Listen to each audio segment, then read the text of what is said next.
try. Am I live? Am I good? Am I good? I think I'm live. I'm live.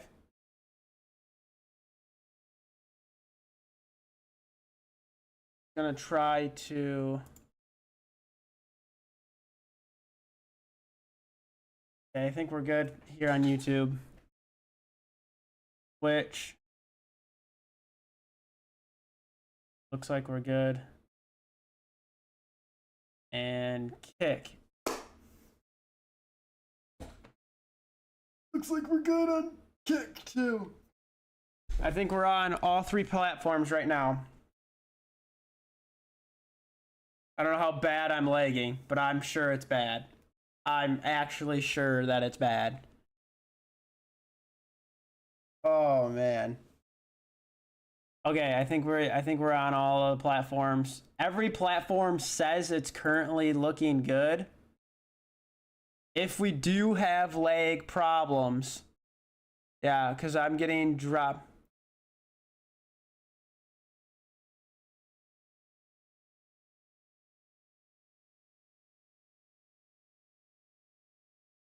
Okay, see here.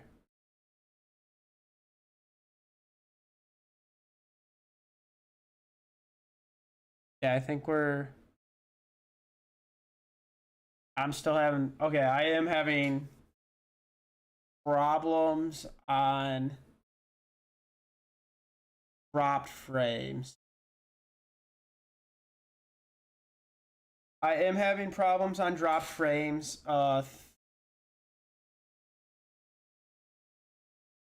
See if that solves the problem a little bit.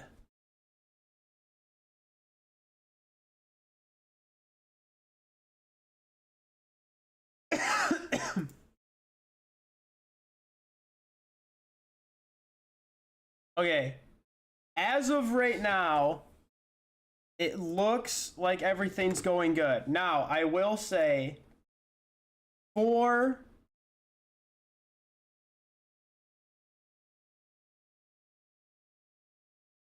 Kick, I don't have anything set up for Kick, like as far as alerts or anything like that goes, okay? But for Twitch and YouTube, I do have stuff set up. TTS is on. I don't have any regulations on it. Say whatever you need to say. I do not care. I think we're doing good though. I think overall we're doing good. I mean, I'm really harboring a lot of my internet right now. Like my upload speed for internet normally sits at like 22, 23, and I am currently sitting at like when I stream in 6,000 bit rate per stream, I'm doing it with 3 different streams. So that'd be 612, 18,000 bit rate total. And when I test it with my phone, I normally sit at 23 bit rate, and I am currently only sitting at about 9 megabytes upload speed, and my stream is having problems again.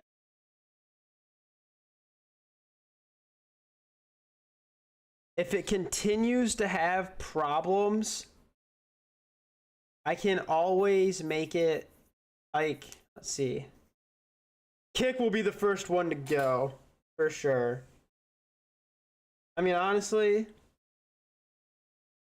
I see some wild stuff on Kick. I really, truly do. I can't believe some of the stuff that I see on Kick. I don't know how people get away with that stuff. Like, it's actually unreal to me that people get away with the stuff that they do. Like, I'm all for pushing the boundaries, don't get me wrong, but god damn.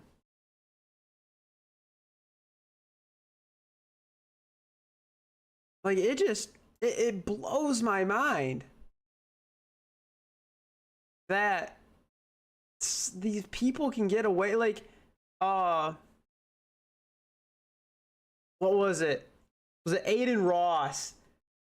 He was saying something the other day on a stream with Sneeko, and I just got a clip of it. I didn't actually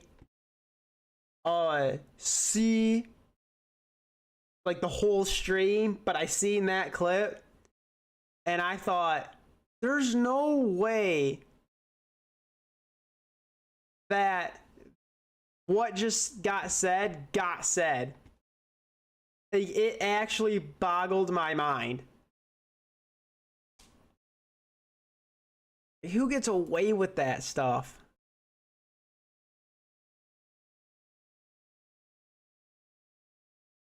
It just, I can't believe it.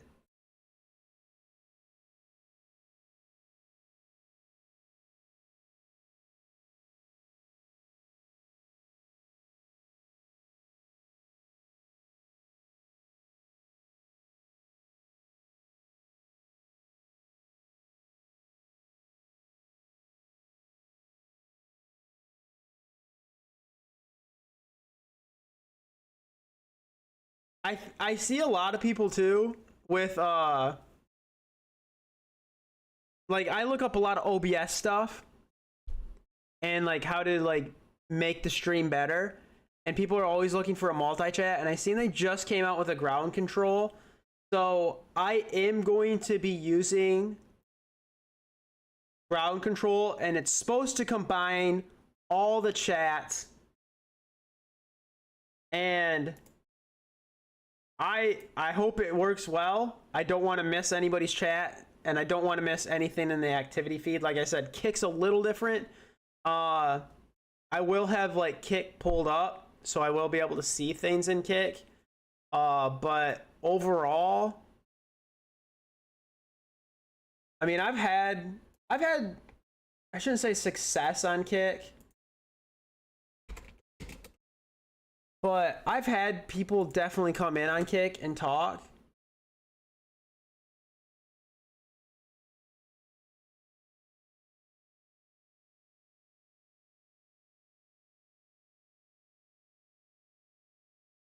Normally they don't stay very long though, and I think the bad thing with Kick is it pulled a lot of people in because of certain streamers when they went.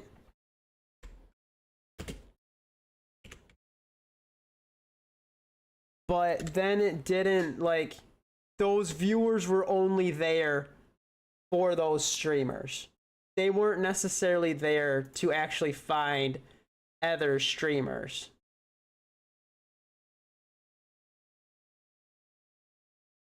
And I mean, hey, it's going, and it did go, and it is going better than Mixer. I think we can all agree on that one. I think we can all agree that it's going better than Mixer.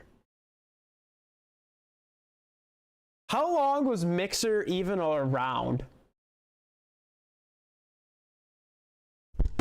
Oh, I hit my mic. How long was Mixer around?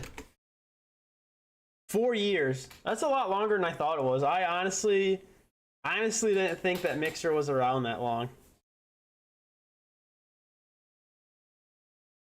I was gonna show off my pussy, my cat, but I think he probably went to bed. He probably went back to sleep. He's lazier than I am. It was shut down. So Mixer was shut down by Microsoft. I think that just goes to show you there's not a lot of money in streaming. That's probably why a lot of these companies like go under with it.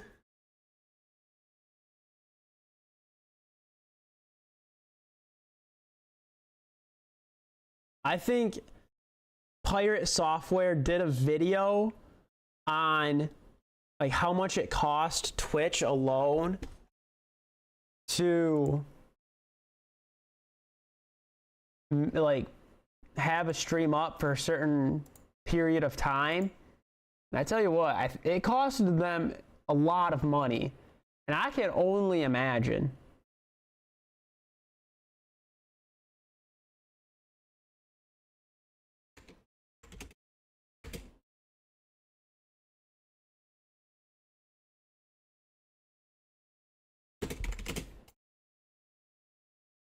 And I mean, they got to be made. That's why they're probably doing so many ads.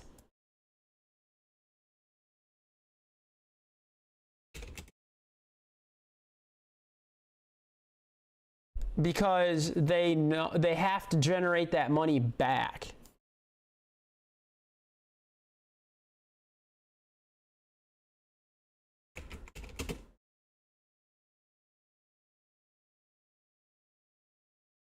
Like, that's why. They're making it crap. The problem is, though, they're making it crappier on all the viewers. And then to get their money back, right? Which is really, really bad. And they obviously shouldn't be doing that.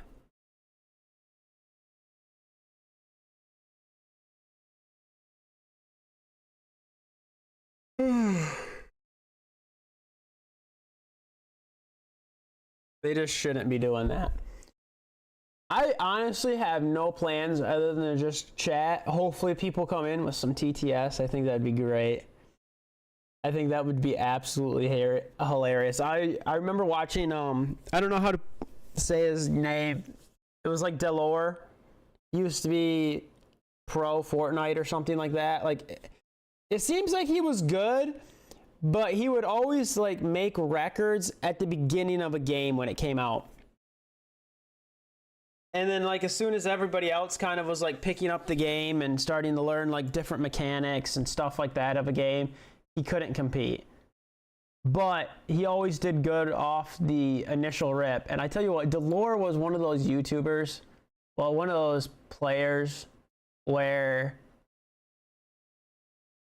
his chat was, he was relentless. But his chat was relentless too. He's still playing Fortnite. I saw Ninja hosted me and I dumpstered the lobby. Yeah, he's got a TTS compilation, number 20. Oh, that's great. There's a lot of like videos of him like saying like how much he doesn't want to stream and how he wouldn't suggest it and stuff.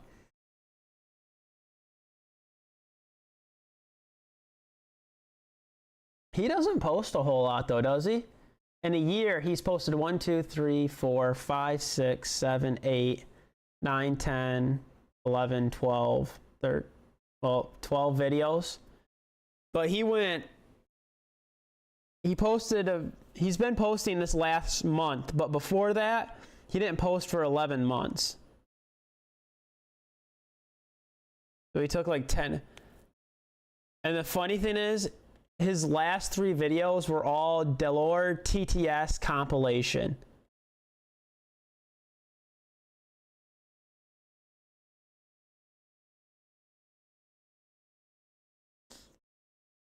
Has he been going live then? He's currently live right now on Fortnite. He's been live for an hour. 1,300 viewers.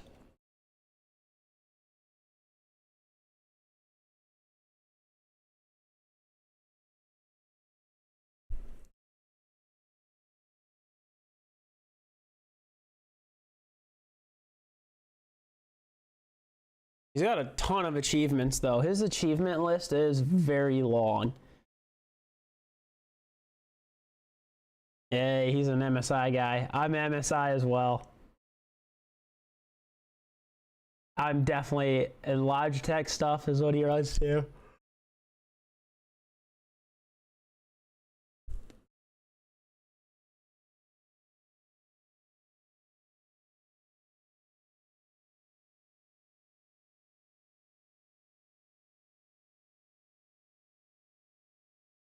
Level 145. You playing with a guy that's level 327.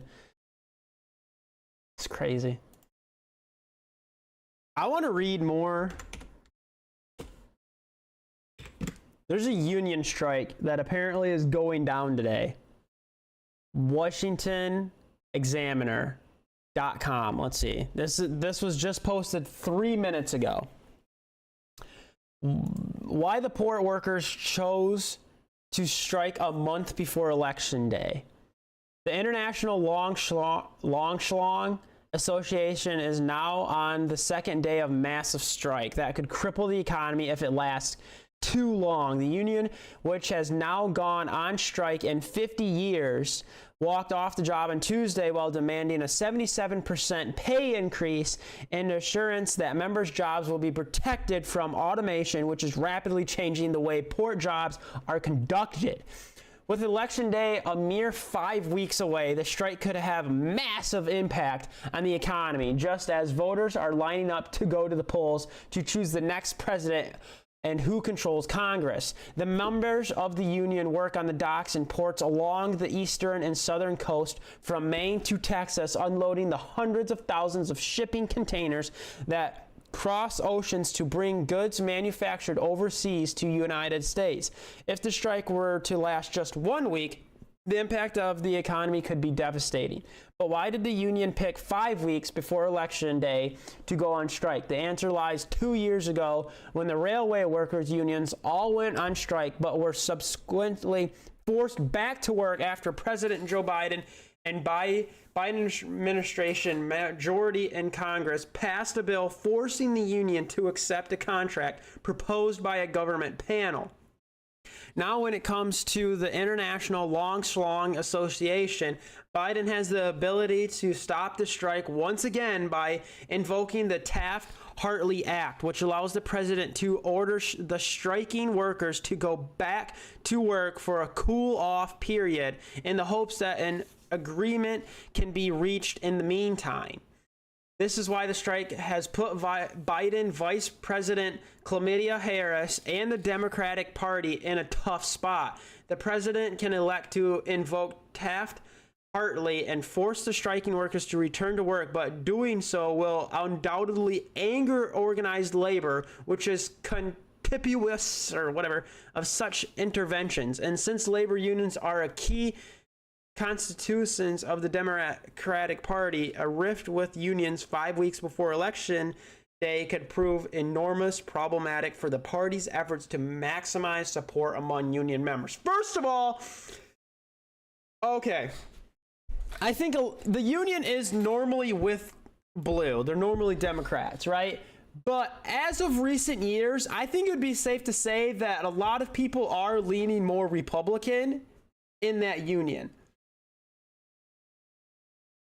And I could be wrong, but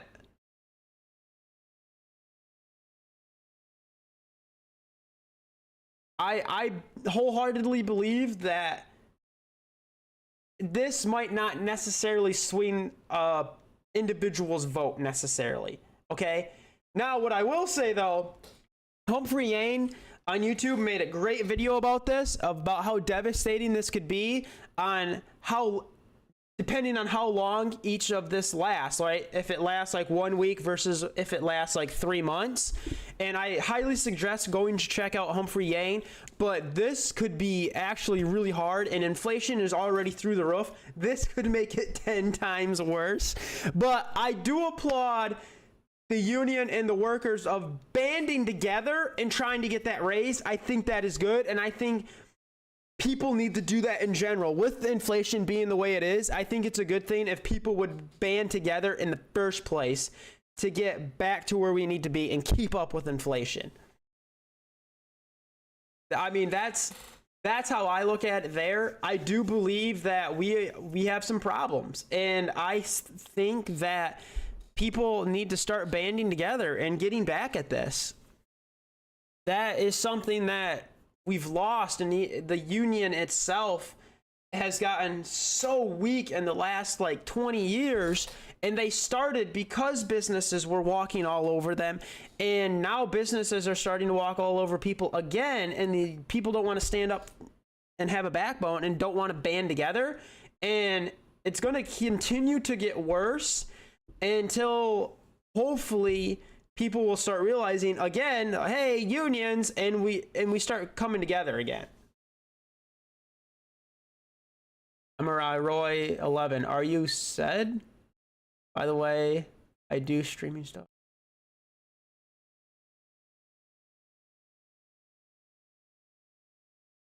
Thanks, Samurai Roy 11, but I like to do things on my own. Okay. Yeah, this could make inflation absolutely crazy. The fact that I know they're extremely important, but to ask for a 77% raise just seems insane.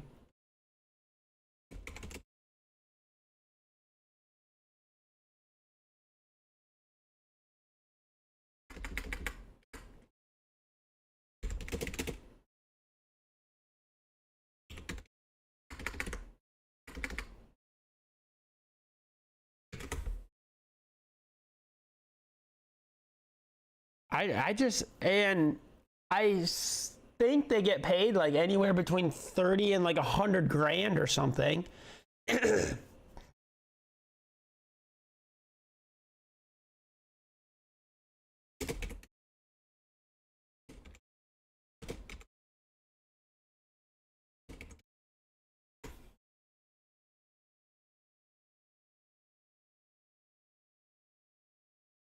They're estimated to be an average of 1873.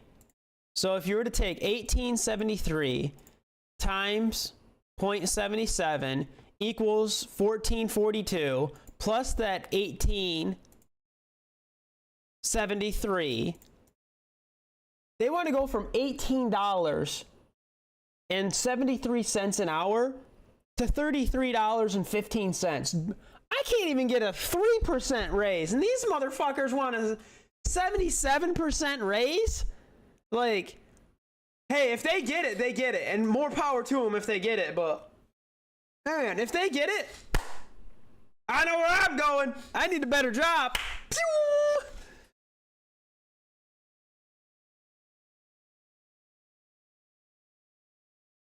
I gotta look this up. What is it like to be a dock worker?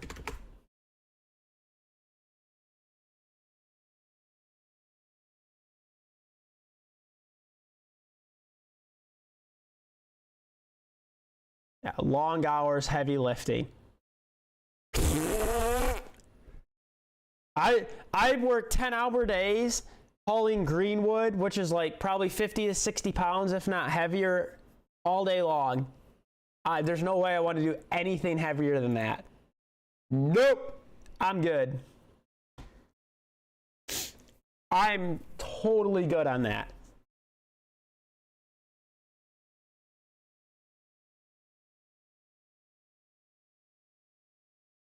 There's no, I mean, like I said, I hope they get it, but it seems like they are asking a lot. Like if they were asking like a 10%, I could get it. But like, do they really feel like they're that down bad to get nearly double their wage? They're asking for more than 3/4 of their wage, because 3/4 is 75%, and they're asking 2% more than that. Which it's just, that's insane.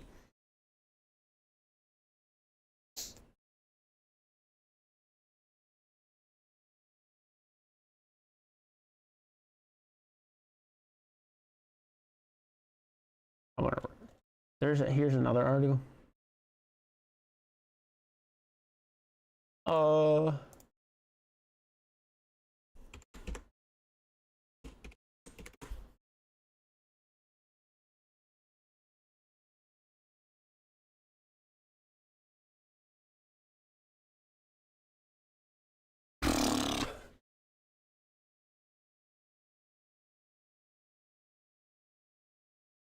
You know, I honestly, the news itself, I don't really care about.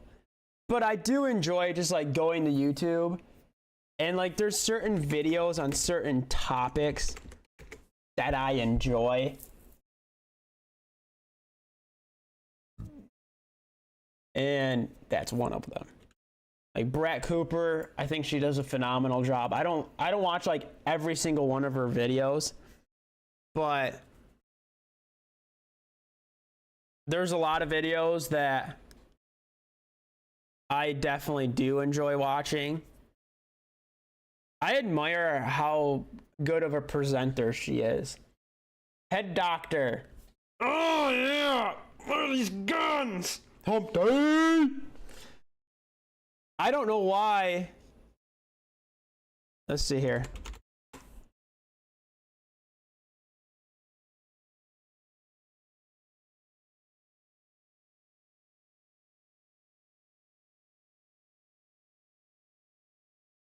This is the fire. Hell yeah. I like it. I like it.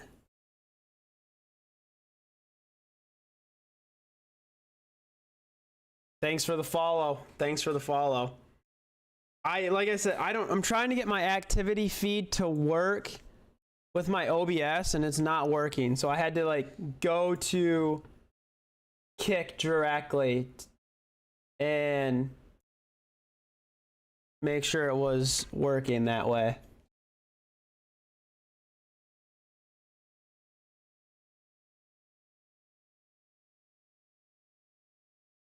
It just sits and loads and I don't know why. But thank you for the follow. It means a lot.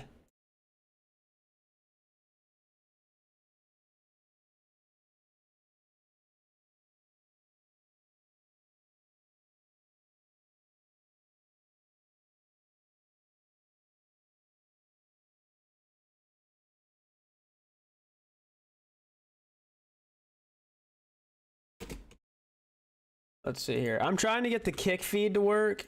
I don't know. It just sits there and has a loading thing. It doesn't actually ever load onto my OBS as a doc. Crazy. That'll have to be an off-stream thing.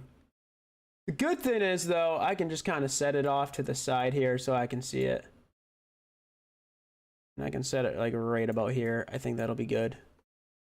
I can still see everything. Okay. It's funny, I'm live on Kick, Twitch, and YouTube. And I go live on YouTube the most, then Twitch, then Kick, obviously.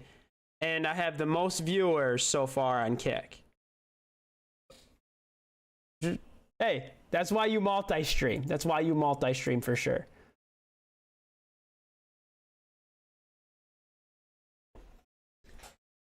You know, I see a lot of people too. On YouTube, they have been blowing up reacting videos, and people have been doing reacting videos just an enormous amount. And I honestly do not like reacting videos because I feel like it just gets in the way of the actual content.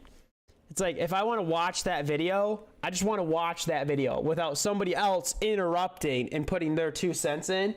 Because I can form my own opinion of what I think, and I don't care about what somebody else's thinks. But what's funny, though, is Asmongold is so on the ball of reacting to content. I will go to his channel, and he does a great job of always having the video that he reacts to right at the top of the description. And so he will put it at the top of the description. So I'll find something that he reacts to that I enjoy, and then I'll just go to the top of the description, click that link, and then I just watch the actual video, and I never watch Asmongold's video. It's nothing against him, but again, why would I watch a 40-minute video of him putting his 2 cents in when I can just go to the main video, watch it for 10 minutes, get the straight facts or whatever that I'm watching, and be done with it? I understand if somebody wants to watch and listen to a content creator's point of view, I completely understand that. Like, if you guys were to sit here and say, hey, there's the big missile crisis or nuke that could be going off, all right? What do you think about that? It's like, okay, cool, I'll talk about it. Or like, hey, so-and-so on YouTube posted this video. Did you get a chance to watch it? I'll watch it. I'll give my 2 cents on it, but I don't want to react to it live. Does that make sense? Like, I want to give my 2 cents, but I just don't want to do it on somebody else's content. I'll talk about it, like, and keep their video or their post completely out of it, right? Like, okay, yeah, I think so-and-so made a great video. I don't agree with this part and this part and that part, but I'm not just going to sit there and unpause and pause and unpause and pause and unpause and pause and put my 2 cents in as the content is going on. I'm going to watch the whole thing, put bullet points down, you know, and then come back here and be like, all right, this is what I think. And same with the posts. Like, even I'll read the posts like I did earlier about what was going on with the union strike, and I'll give my 2 cents, but it's like, I'm not going to show the post and then make you guys feel like you're reading it and then all of a sudden be like, yeah, oh yeah, this is my 2 cents. Yeah, you should definitely listen to me. Like, I want to broadcast my opinion, but I don't want it to get in the way of what you're actually wanting to watch, right? Like, if you're watching me, you watch me for my opinion, not because I'm getting in the way and interrupting what the actual content is. That's how I feel reacting content really is. Like, I don't sit there and go, okay, this video is about how to make money, and I am watching this person react to this video of how to make money. That is why I'm watching this video. And it's like, I don't do that. I watch the video of how to make money. I don't watch that creator go and make opinions about that video. I have opinions about the video and I want to talk about them, but I don't want to do it during the video. I honestly, it's actually mind-boggling when I think about it and say that all out loud, is the complete fact that reacting content has gained so much notoriety and has like pushed itself to the top of that's what people want to see, to where people want to watch somebody do something else versus like, okay, I'm just gonna, okay, it used to be you played video games. Now we watch somebody play video games. Now we're at a point where we watch somebody play video games. Really let that sink in. That is what we're doing. That's what React content is like. I think it's one thing to have your opinion on it and listen to somebody else's opinion, but it's a whole nother thing to be like, okay, I'm going to specifically click on this video and kind of just like block half of that out because I don't really care what the content is. I just want to see him react to the content like, oh, peekaboo. It's just wild to me. That's where we're at. And there's a meme out there too. There's a meme of, it was like categorized by year. It was like, okay, in 2010 we played video games, right? 2020 we watched some, or like, what was it? It was like 2000s we played video games. 2010s we watched somebody play video games. 2020 we watched somebody play video games. 2020-30, it's like, and then we're watching somebody that's watching somebody play video games. Did I get that too? But it's a never ending, like, just duplication or it's crazy. I can't believe that that's where we got to. I think it's cool. I think it's funny. What makes it good, though, what makes it even funnier is the fact that there are millions of people that will that enjoy watching their favorite creator react to something. But there's millions of people that still have no idea and cannot comprehend why somebody enjoys just strictly watching somebody play video games. Because that's what I enjoy doing. I have almost more fun the older I get and the more like less time I can put in the video games, because the video games are really hard to grind. They're really hard to get good at, whether it's single player, especially multiplayer. That the older you get and the more responsibilities you have, the less you get invested into a game, the less you want to get invested into a game. So you're just not as good. And so I have more fun watching somebody that is good at the game than in egging them on, being like, oh, I hope they get the win. I hope they get the win. Like vouching for that person than I do of myself getting it. Like the older I get, the more I enjoy it. And it's funny to me how there's people out there that are not gamers. And so they look at it of like, why would somebody watch somebody play video games? And it's like, wait until I tell you that there's people out there that watches somebody play video games. It's a double-edged. And I always explain it like this though. You laugh at me because I watch somebody play video games. But did you play a sport? Yeah, I played this. I did cheerleading or whatever. I played football, basketball, soccer, whatever. It's like, okay, so you played that sport and you watched that sport. What's the difference? The difference is because mine's behind a screen and yours wasn't. I no longer can do the things that I can do. I no longer have that same enjoy. It's a different type of satisfaction when you're in the bubble versus watching that bubble, right? And I think that's a good thing. I enjoy playing American football, but I also enjoy watching American football. And anymore, I don't want to play football. I loved running routes. I loved tackling. I loved running the ball. Like I loved football. But anymore, my shoulders in so much pain. It's just like, I'm small. I'm only 130 pounds. Like there's no way that I could play football anymore. I'm completely out of shape. But I will say that I still enjoy watching football. Now, the NFL is really weak. We'll get into that whole subject.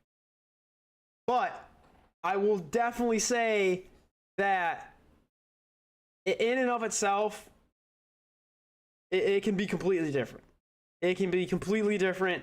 I do think it gets a little out of whack, though, if we start watching people play video games or do anything for that matter. It doesn't have to be video games. But if you're watching a creator, they're your favorite creator, but then they're watching their favorite creator watching whatever the content is, I think that can get a little out of hand. I think that can get just a little bit out of hand. Just my personal opinion.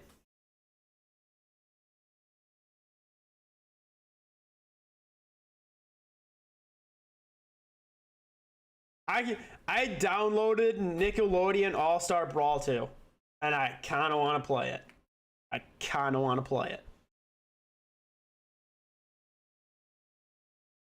I was planning to play like a couple games tonight, and I was like, do I play a couple games or do I go live? And I was like, you know what? I kind of want to just do like go live and do a just chatting. Like that just seems more fun to me. So that's what I did.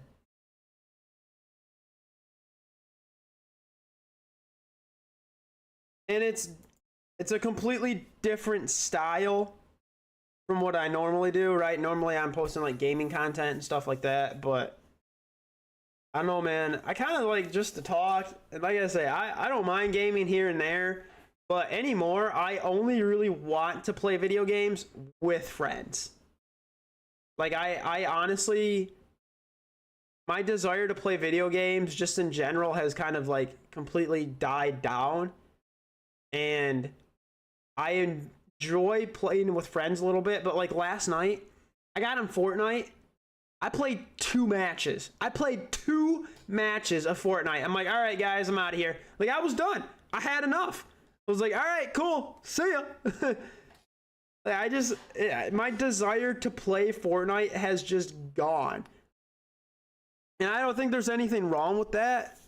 And it's not just Fortnite, but just like in gaming in general. Like, I can't compete with multiplayer people anymore because it seems like multiplayer games are... There used to be camaraderie in multiplayer games. It used to be like, yes, you had certain games that were really sweaty, right? Like PUBG was one, yes, but like CS:GO. But it normally, like, you could find sweaty lobbies here and there, but you always found lobbies that were fun or whatever too. And not every game multiplayer was hardcore, you know, do the best you can. And anymore, it seems like that's what it is. And cool, that's good for the people that want to play that way, but I don't mind being competitive. I don't mind being competitive here and there, but I don't enjoy... I also don't... It's one thing to be competitive, but it's one thing to play a game that in 10 minutes after the match ends doesn't matter. It's not like there's $100,000 on the line. It's not like your stats are going to matter 10 minutes from now. You're going to be in and a whole nother match is going to be finishing up. There's stuff that like that just doesn't matter to me. And people will use the most broken stuff, you know, they'll cheat, they'll glitch, they'll do whatever to get an edge on something that just doesn't matter. And I can see it if there's money on the line. I can see it if, like, okay, if you win this, you know, right, you're pro or whatever. Or I can see it from that standpoint. I can't. But going into public matches are just rough. They're not fun. It's like, dude, I'm just trying to level up this crappy gun. Like, shit, I'm just trying to get the crossbow leveled up. Like, this shit sucks already. And then you got fucking TTV, Kick, TikTok, Twitch YouTuber there, fucking doing hopscotch, getting the kill, and it's like, damn, dude, you gotta chill out. Like, if this was ranked, if you were on the pro scene, I get it. If there was money on the line, I get it. But this is a casual match. I just got home from work. Like, I'm dehydrated. I'm sore. And then everybody just is like, get good. Get good. It's like, well, okay, first of all, you don't just get good. That's just not how that works. You have to practice to get good. Second of all, I would love to see those type of people that say get good in a video game scenario translate that to real life. Like, go up to a player that plays like football, hockey, whatever, and be like, yeah, just get good. That's how you get in the pros. Yeah. It's like, I don't want to be pro. I just don't want to die 80 times in 2 minutes. I'm not asking to have 1,000 kills either, but damn. Like, a lot of people would translate that to go, oh, you want easy lobbies where you can just pub stomp or whatever. And it's like, not necessarily. I mean, yeah, it's fun, don't get me wrong, but I don't need it on every lobby. I don't need to go 50-1 every game. That's not what I'm asking. But I'm also not asking to go 1 in 50 every game either. And it feels like that's kind of how it can be. And I don't think that's right. There's no reason for it.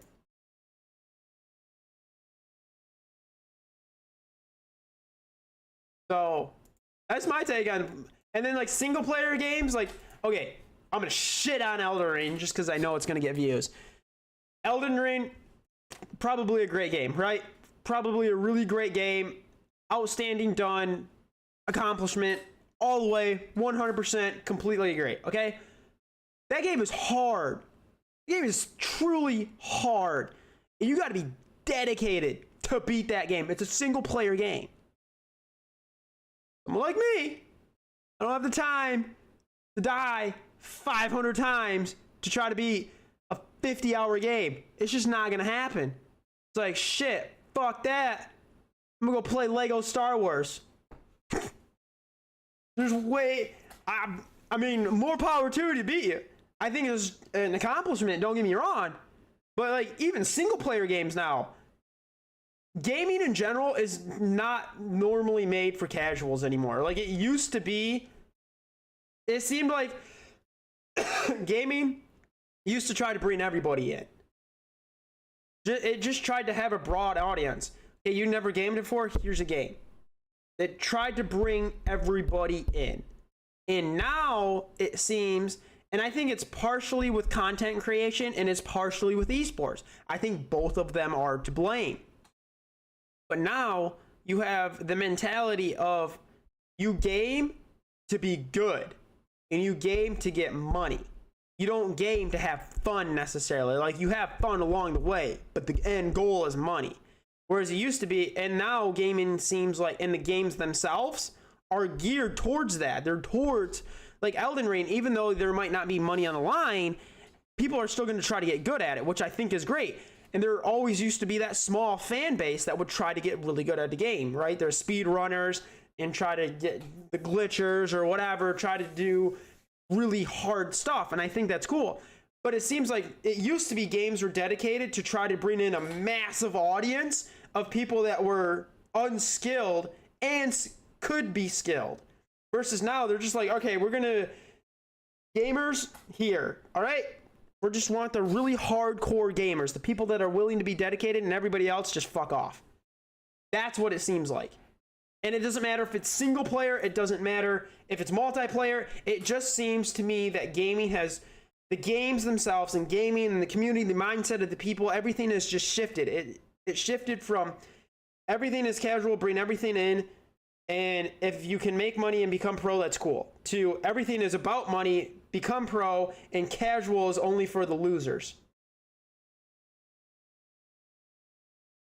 And I could be very wrong in that, but I don't know, it just seems it's that way.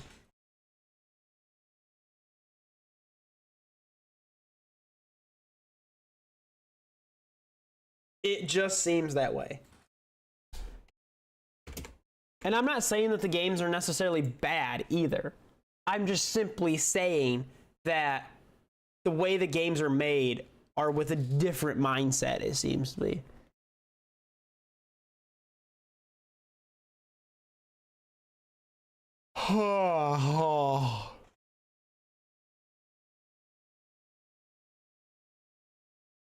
Whatever happened to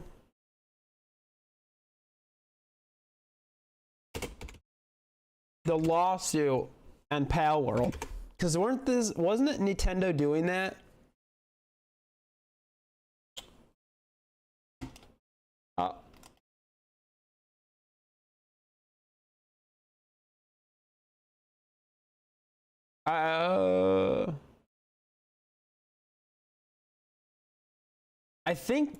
I thought they were doing that.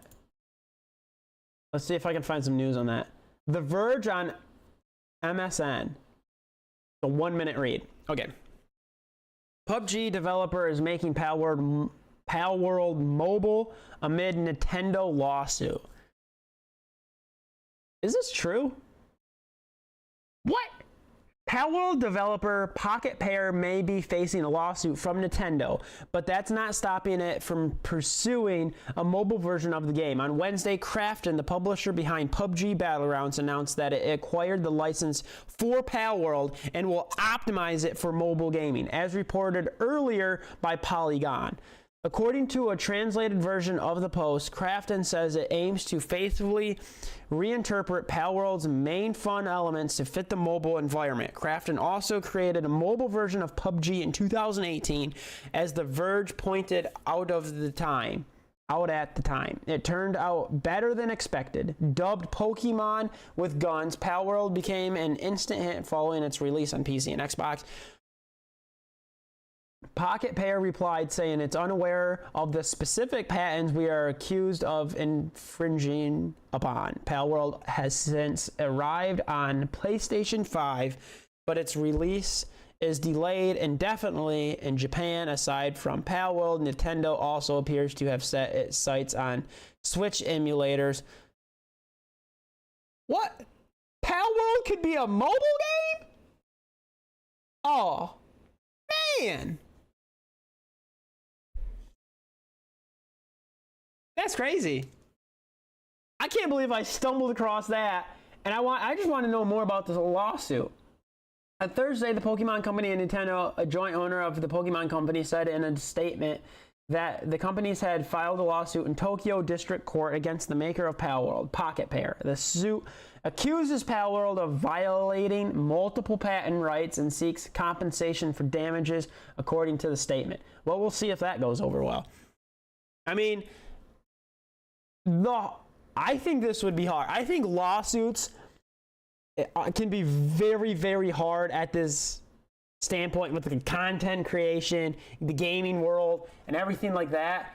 And I say that because, like, a lot of stuff always seems to be reused, right? And when it's reused like that, like, where do you draw the line where okay, I got this idea from somebody versus, and I switched it into my own a little bit, like Ludwig would say, Ludwig or Mogul Mail would say, the bait and switch, versus I just downright took your idea and stole it. Because Palworld does have a lot of resemblance to Nintendo Pokemon, but there's also a lot of differences. And I think we would all be lying if we didn't realize that Palworld definitely did take ideas from Pokemon. But did they just straight up rip it off? That's hard telling. I think they, I mean, and they did walk probably a closer line than they probably should have.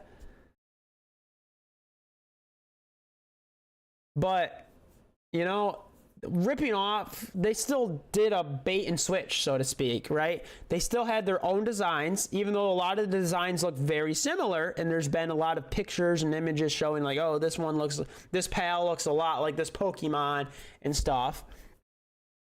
But they had a whole new world, the new building mechanics, right? There was like a survival. They had guns, right? That's a whole different ball game. They did do a little bit of different stuff in their designs, and I think the biggest thing is going to come down to the designs of the PAL versus the Pokemon. That'll be the biggest copyright thing. Everything else, I would say, okay, that's fine. But can there have enough differentiation between the PALs and the Pokemon to not lose the lawsuit? That'll be the biggest thing, I think. Because there is a lot of resemblance. There's no denying it. But is it enough? And I don't know how the lawsuits all work. I'm not a lawyer. I have no idea.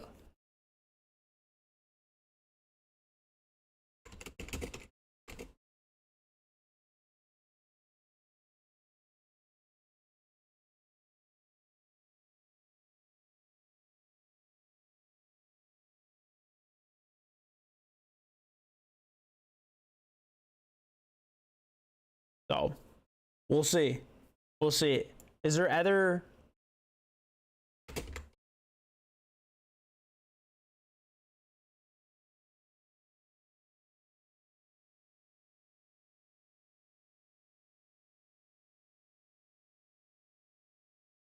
I swear I enjoy more of going to YouTube and just like looking at something I actually find versus like just looking up random news.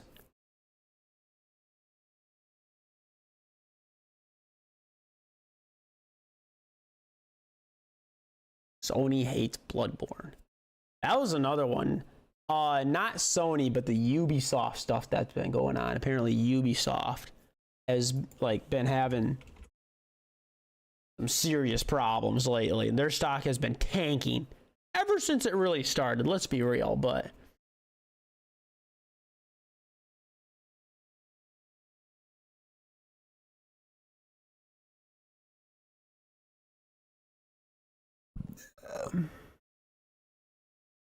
And this is this World War III? Oh yeah. Yeah, is World War III coming? Let's see what we have to do.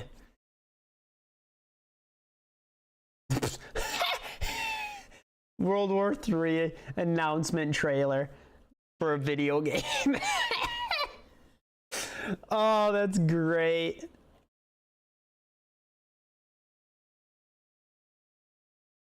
Wait a minute, what is this? Oh, this was 2 months ago. I don't want to watch something that old.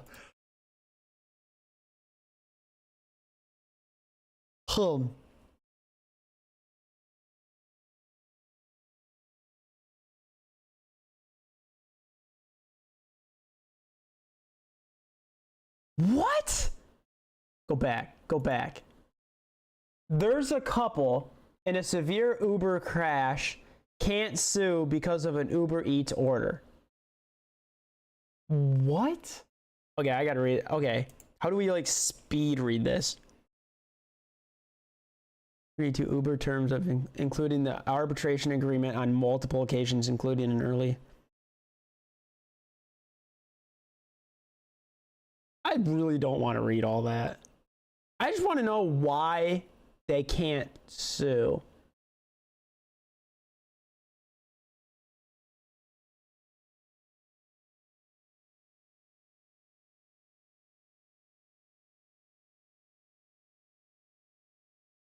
Minor daughter. Oh, they're having a daughter drive it or something? God, why?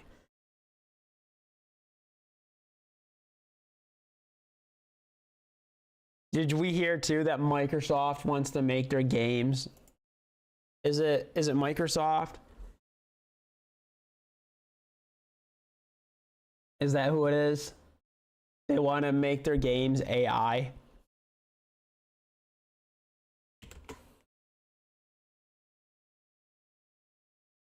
Let's see here. EA, the future of games is AI.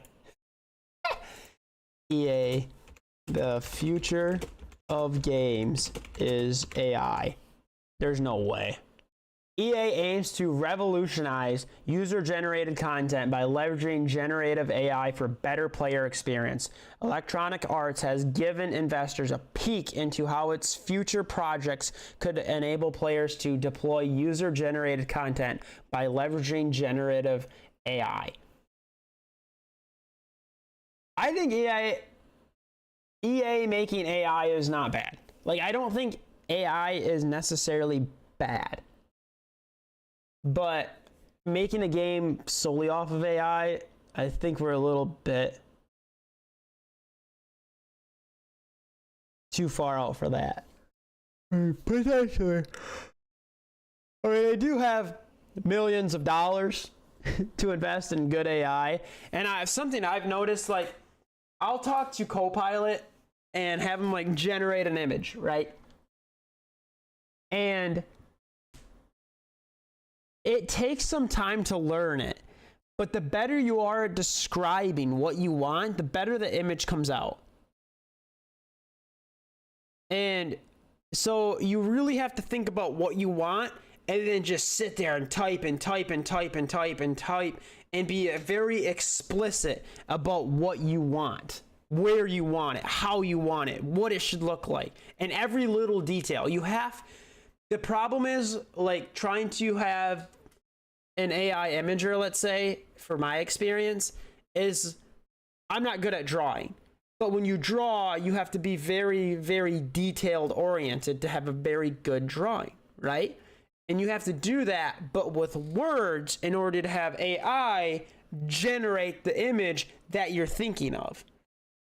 And at the trend that we are going, I could potentially see AI being better and better and better, and that jobs will open up for people that know how to talk to AI and get the most functionality out of AI, because they know how to be very explicit. They know how to word things and be good with words in such a way that AI can be like, okay, this is what you want, and then their boss comes over and looks at it and it's like, holy crap, that's what I want. Yeah 77% raise because you're not a dock worker, right? So I think that's what it's gonna be, and I think there could be job openings like that. I don't know if any Joe Schmo will be able to go in there and be able to talk to AI and get the best utilization out of it. I think anybody could do it, but only certain people are gonna ever be good at it. And just like anything else, right? Like there's certain things everybody can do, but not everybody's going to be good at. I think talking to AI, getting AI to do what you want, right down to the minute details, is going to be like a profession. I don't know what they're going to call it. But coding, I don't know.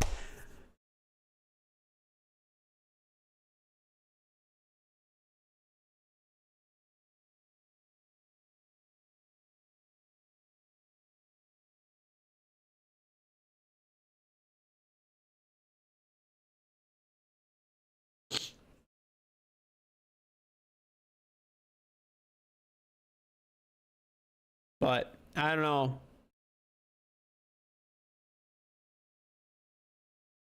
Is Sony getting sued by Nintendo?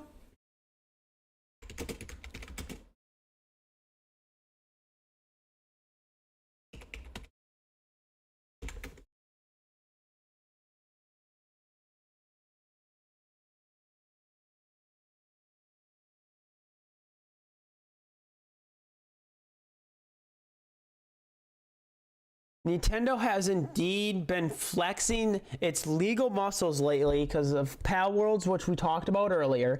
And now, but wait, there's more. Nintendo also won a Switch Joy-Con drift class action lawsuit last year. The court ruled in their favor, citing the Switch End User License Agreement, EULA, that disallowed lawsuits and required a arbitration instead, so they dodged that bullet bill. Now, let's talk about Sony. They have been dancing their way through legal challenges too. Remember the PS5 DualSense controller drift issue? Well, a class action lawsuit was filed against Sony in the U.S. District Court. The plaintiff, Landmark Turner, and others similarly situated pointed that their accusatory fingers at Sony Corporation of America and Sony Interactive Entertainment. But alas, my digital friend, I must confess, I couldn't find any recent news specifically against Sony. What the hell is going on?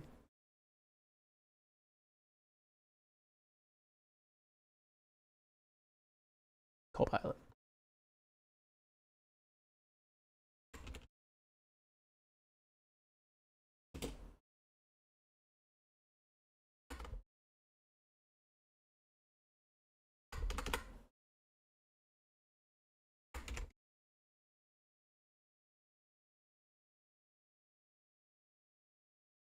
That's just crazy. So Nintendo just makes a shit ton of money, and then they just sit back and wait until somebody wants a piece of their pie, and then they just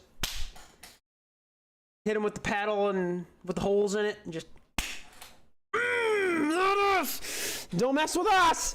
You're not gonna have us. HTC new VR headset. The HTC Vive Focus Vision is making waves with its lossless VR capabilities optimized for PC gaming. It's a versatile headset that can also be used wirelessly.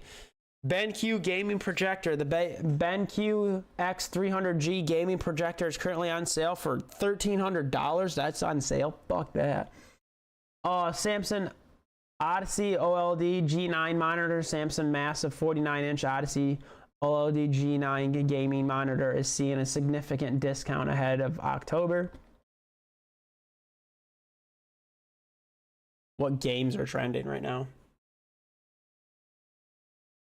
they're used to. I think this was about a month or so ago, maybe 2 months. People were talking about how like Helldivers 2 was dead and Helldivers 2 sucks and anymore because it's dead and blah blah blah.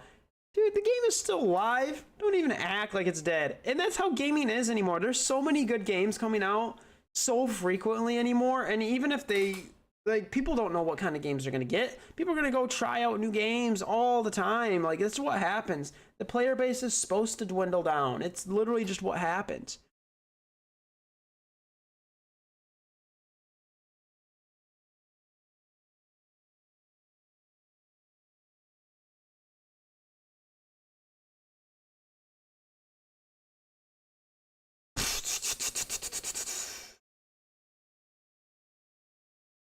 Oh man, Castro, what's going on? What's going on? Hey, different kind of stream today. Just chatting stream today. I didn't really feel like playing any video games, so I'm doing just chatting stream, trying it out, seeing what people like. It's different for me. I do enjoy it. I honestly would rather do a just chatting stream than doing a gaming stream. Like, I wouldn't mind gaming here and there, but doing a just chatting stream, honestly. Talk about whatever you want. You don't have to worry about trying to, like, get into a game or anything like that. I don't even feel like gaming right now. My shoulder's so hurt. My shoulder's hurt, that's why I don't want to game. But no, seriously, I don't know. I just don't have any desire to play any video games. And I wanted to see how well the just chatting would go over. Like, if people kept coming into the stream and talking, doing stuff like that, kind of get the ball rolling. It's like, cool, do it more often. I don't know. I mean, the older I get, the less I want to play video games too. It's like, I used to play video games. Oh, my shoulder, why does it hurt? So I work at a sawmill. Yeah, so that's why it hurts. So my shoulder hurts because I work at a freaking sawmill hauling lumber all day. Up and over my head. So I have to like pick up lumber from the ground. I have to bend over, pick up lumber, and then heave it ahead over my head all day long. And it's heavy. Like, it's, oh man, I gotta look this up now. I've looked it up before. I want to say the wood is like 50 to 60 pounds a stack.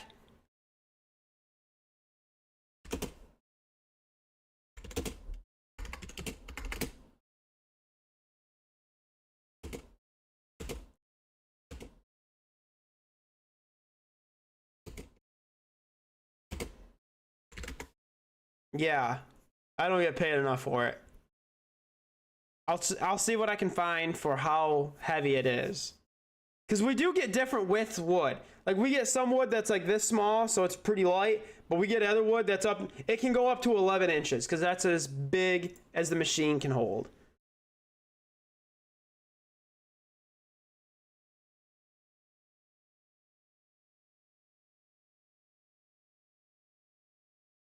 How heavy is a 10-foot by 1 foot?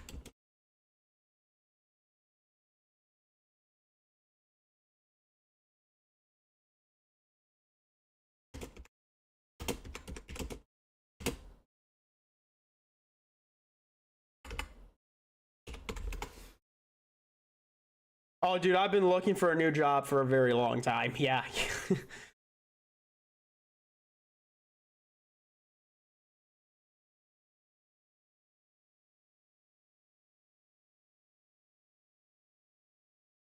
Yeah, if I could find a better job, I would take it.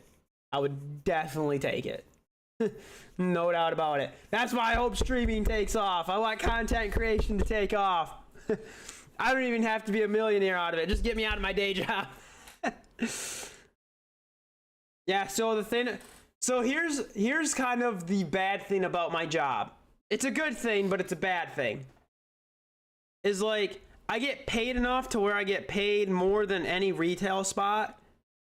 So like any Walmart, Sam's Club, any like Target, McDonald's, Burger King, any like chain store, anything of that nature at all, I get paid more than that, like by a significant amount.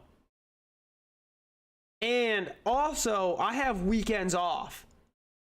Whereas, like, if I get into any line of work of that nature, I will have to work, like, maybe not necessarily 7 days a week, but I will have to have, like, different days that I might have to give up my Saturdays and Sundays. I might have to give up Mondays, Wednesdays, Thursdays, you know, like I'll have to give up like just random days, and I might not even have a set schedule. Like where I'm at now, I know I'm on day shift. I know I have to go clock in and clock out at a certain time, and I have to work Monday through Thursday, and most of the time I work a lot of Fridays, but I try to get out of Fridays. But it's 10-hour days, so normally by Friday's like overtime for me. I don't tell people how much I get paid, but I'll put it this way.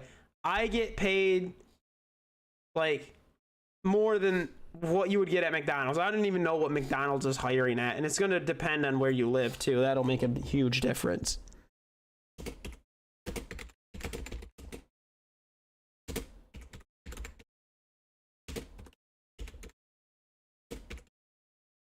An average McDonald's employee makes roughly 25 grand. And to be in the top 10 percentile of a McDonald's employee makes 35 grand.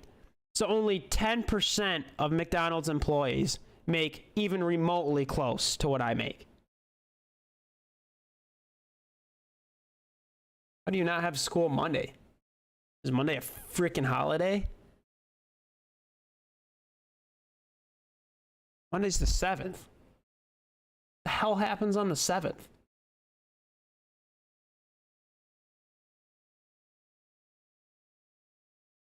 Yo.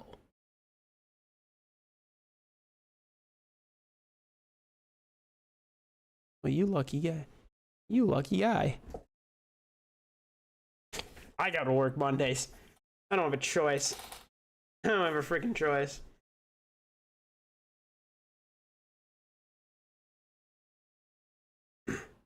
Dude, it got so cold in my house last night. I didn't want to... I didn't turn on my AC or anything, but holy crap did it get cold. I went to sleep and it was like 71 degrees in my house. Not bad. I can live with that all day long. I woke up, it was 64 degrees in my house. I'm like, God damn, by the time I left for work, it was like 60. Like, shit. I can feel my ball sack in my guts trying to warm up. Wasn't good. It wasn't good.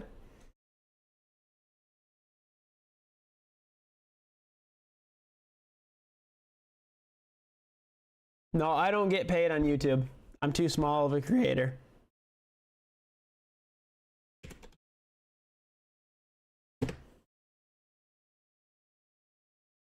That's why I say right now it's just for fun. I mean, I hope to get paid someday, but I don't really get to just decide that, right? The only thing I can really do is continue to make content and continue to try and make it better. The problem I'm having with content creation right now is I know I have to be better at creating better, engaging content. But I also don't know really what I want to do. Because it's like, I don't really want to play video games. So I don't want to have a gaming channel. I like to do what I'm doing right now in just chatting. It's really hard to grow with just chatting though, because the entire idea is that I'm with my chat. Like I literally would just love to have a lot of people come in here into the chat and just talk and like just have conversations. Like I could do that all day. But I live a really boring life. So things that, like, I literally just go to work and come home. That's it. That's my life. I don't do anything else. Like I hunt, but I don't take a camera when I hunt, because like when I'm hunting, I'm in the hunt. Like I have way more priorities than trying to take a camera.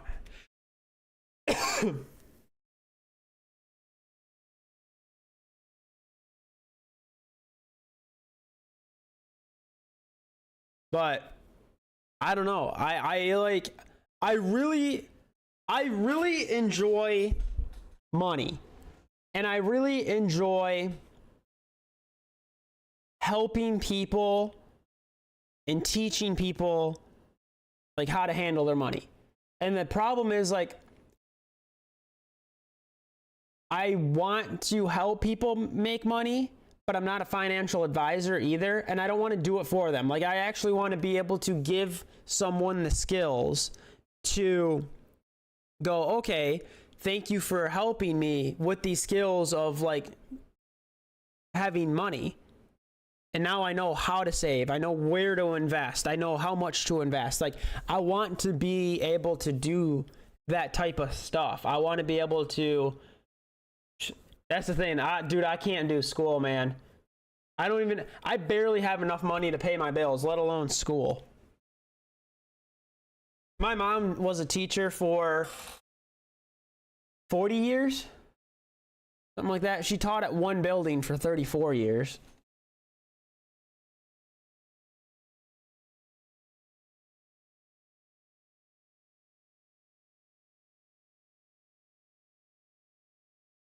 Like, I was looking at like potentially a financial coach.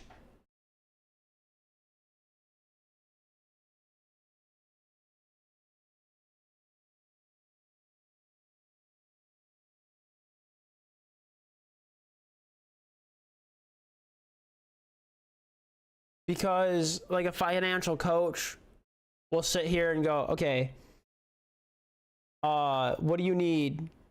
What do we need to change? How can we change this? And try to help that person, right, make money and be good with money and give them the skills and the tools necessary to be long lasting. Whereas, and like the thing with a financial advisor, it's not saying that they can't do that, but a lot of times with a financial advisor, they can also take your money for you and do and handle it for you. And I don't want to do that. I want to be able to actually know that I've helped somebody for the rest of their life financially. And I think if I was to do that, I'd probably have to make an entire different YouTube and like start from scratch again.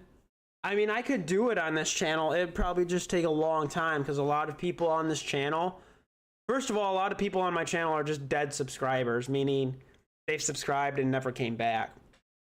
And a lot of them grew. I gained a lot of subscribers playing Fortnite. I don't want to play Fortnite anymore. I don't mind playing a little bit like offline with my friends here and there, but I don't want to like be known for it. I want to be known for me too. Like, that's the thing with just chatting. I know I'll be known for me and not like the game. I don't want people coming in here and watching me just for a game. Here, I got a good idea. See if that works. I'm not lagging. I'm trying to stream to YouTube, Twitch, and Kick though, and that could be the problem.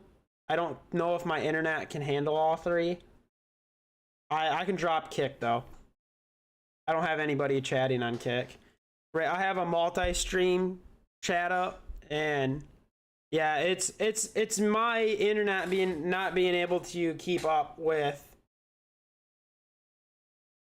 all three. I don't have a fast enough upload speed to stream to 3 different places.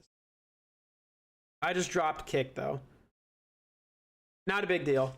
I wanted to see if it could handle doing 3 different outputs, and it can't. I started with 4. I started with vertical YouTube and horizontal, Kick and Twitch.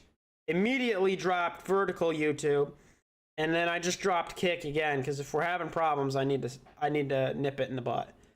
Hunting. I seen that. Okay, I could talk. There's 2 things I could talk about for a very long time. That's hunting, and that's money. You want to know how to make money? I can help you. You want to know what to do with your money? I can very much help you, and I would love to help you. Hunting. Tell you what. Bear hunting. black bears, not brown bears, black bears hunting with dogs, all right? That's where it's at. It is fucking phenomenal. I've never had so much fun in my life. And like I do deer hunt, right? I do deer hunt, but deer hunt's so boring. So boring. You just sit there. 3 hours later. 5 hours later.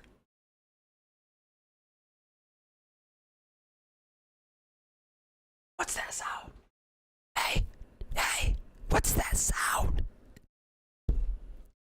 What's that sound? Oh, it's a squirrel. Damn. Then the sun starts dropping down. And all of a sudden you see the silhouette of a deer. Your meat beaters. Hands are cold and frozen to your gun. And you're shaking. And the snow's melting away inside your socks. And the next thing you know, there's a scrawny fucking doe that still has her spots on. BAM! And you try your best to shoot the spots off the deer. I've never been successful, but you do try. And moral of the story is I deer hunt to fill the freezer, and that's about it. If it wasn't for that, I wouldn't deer hunt. Boring. But no, bear hunting. So okay, this is how I started. I love to hunt with hounds, okay? And I'm gonna assume that most people have no idea what that even means. Okay. Let me fill you in. Hunting with hounds is great. The person on YouTube I would highly suggest watching, though, is Kirk Price. KIRK space the word Price. I can't make that any easier. He has great footage of what it's like to bear hunt. He does a little bit of hog hunting too. But basically you take hounds and they track the animal. So it kind of depends where you're at, who you're with, how they like to hunt. But I'll use like how me and my buddies do it is like we'll go to an area and we'll be in our trucks or vehicles, right?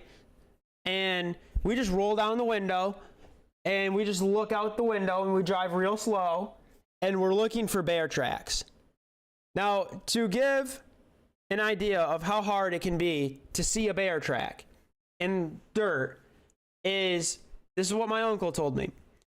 Whenever you pull down the road and you're going to start looking for bear tracks, get out and just take one step, not a firm step, but just take like a normal step that you would take walking, and then look back and see that print in the dirt. Now, if you're going like, shit, I can barely see my print, that's the bear track. The bear track is very light and can be very, very hard to see. Now, in certain areas too, because like Kirk Price, he does a lot of Virginia, I think is where he hunts a lot in. I don't know where at in Virginia. But like they might not have dirt roads or sand roads where they could really see a bear track, right? They're all like rock beds, and just like grass and woods and stuff. Like you'll never see a bear track. So what they do is they train their dogs to rig, R-I-G.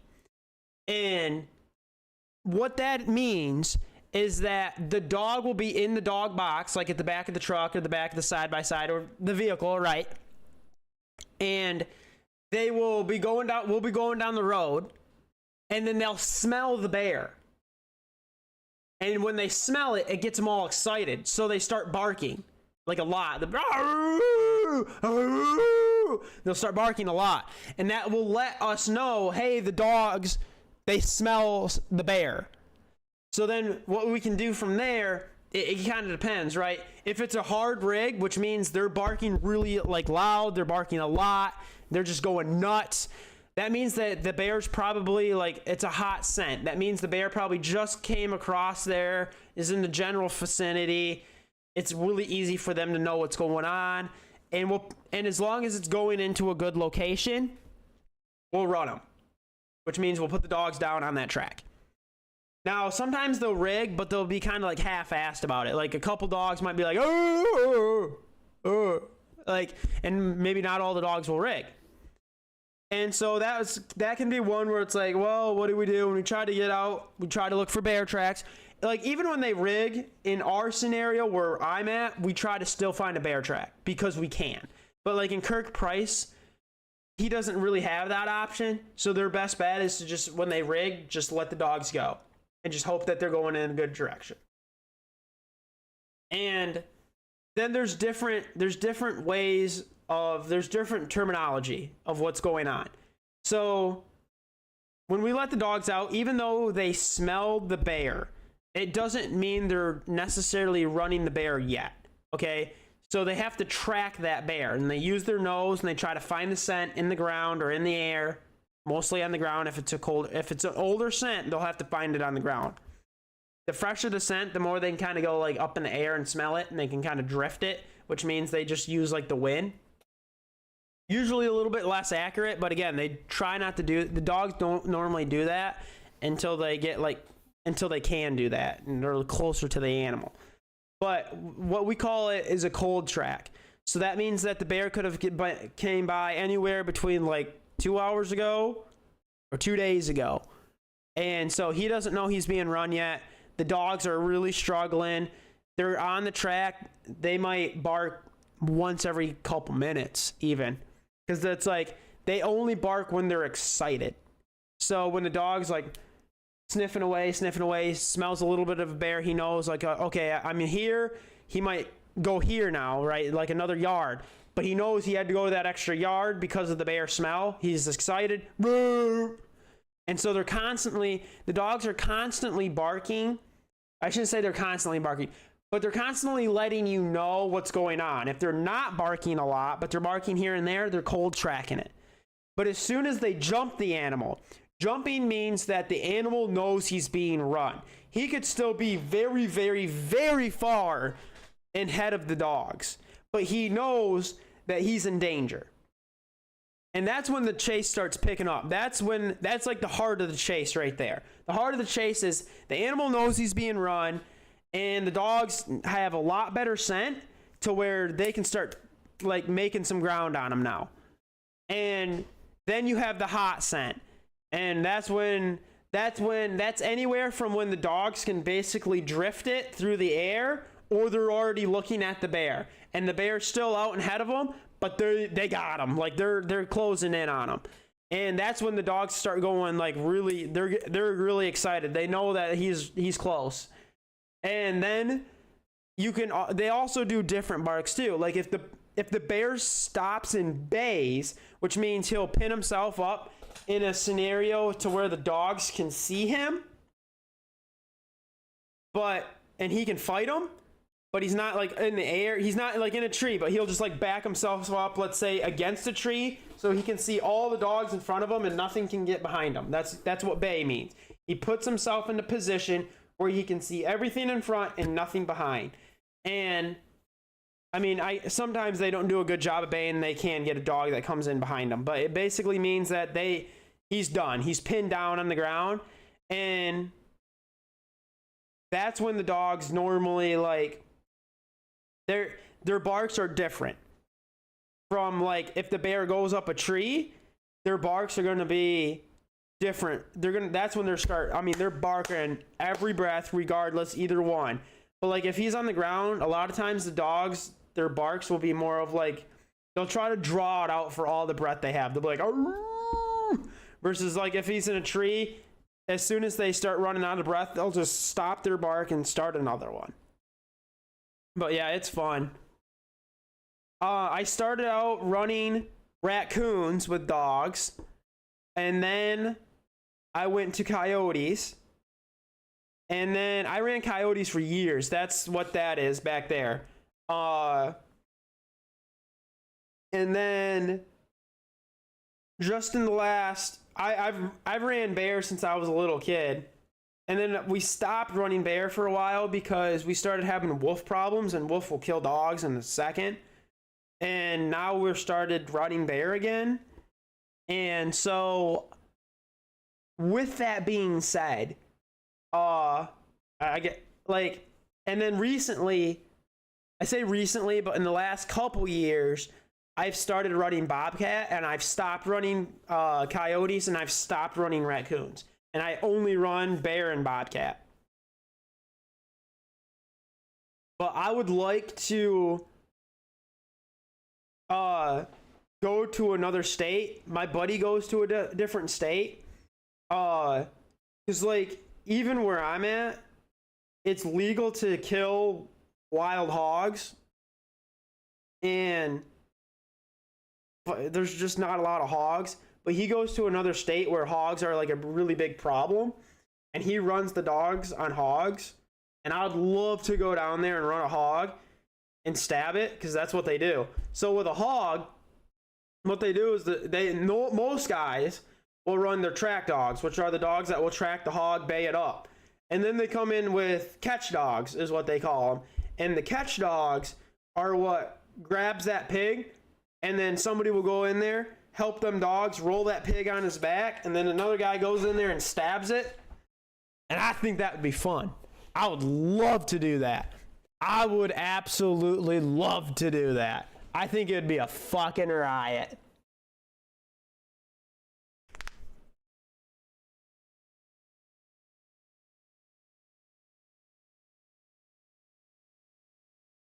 Yeah, hunting with dogs, that's the best, hands down.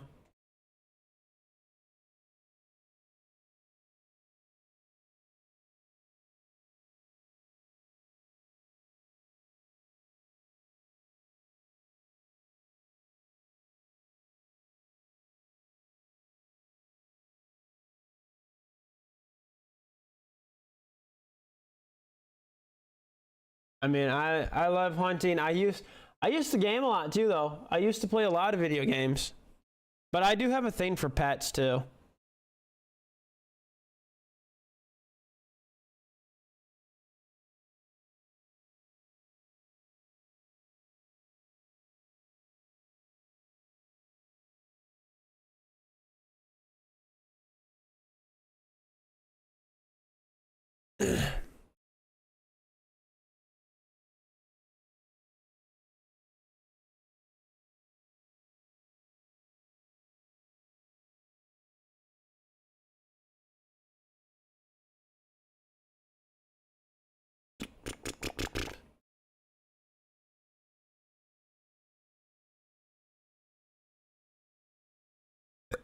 Oh man. Yeah, I have a cat. I have a orange cat, long fur. Where he's at? That's why this pillow's here though, cause like he's got really meaty claws, man. And so I'll put this pillow down on my lap, and then he can just claw into the pillow, and it doesn't bother me a bit. And he was here when I first started stream. You couldn't see him though, cause it still sits. I still sit too low from the camera. But he was here, and I don't know where he went. Normally, he spends a lot of time in my bedroom, which is completely fine to me. I mean, it was funny though, when I got my cat, I named him Buddy.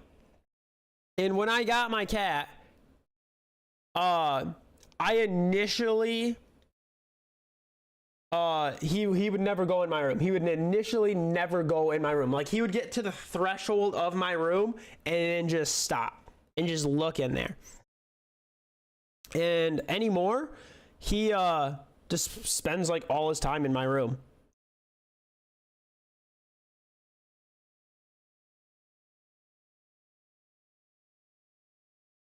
Which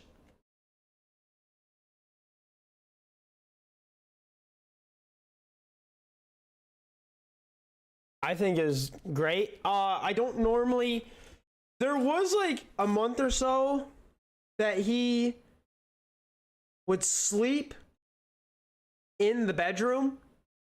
He wouldn't sleep on my bed. He would sleep next to the bed. There was a couple times he got on the bed, but for the most part, he wouldn't. And then he ended up, like anymore, he goes out and gets food where I keep the food because I don't keep it in my room. And then I just kind of shut the door on him and don't let him back in. I mean, there's nothing in my room that he needs, right? Like his kitty litter, food, and water. He's got the whole house to himself. All I do is shut my bedroom door. So I'm literally the one being trapped. And he still has everything where he needs it. He has the whole house to himself except for my bedroom. And the only reason I do that is because I'm an extremely light sleeper. And I don't want to be woken up in the night. I already wake up a lot in the night, and I don't want to be woken up in the night. And so for me, it's just a lot easier if he's just out, because I'm such a light sleeper that just him licking, like he'll just be like grooming, taking care of himself, right? And that will be enough to wake me up.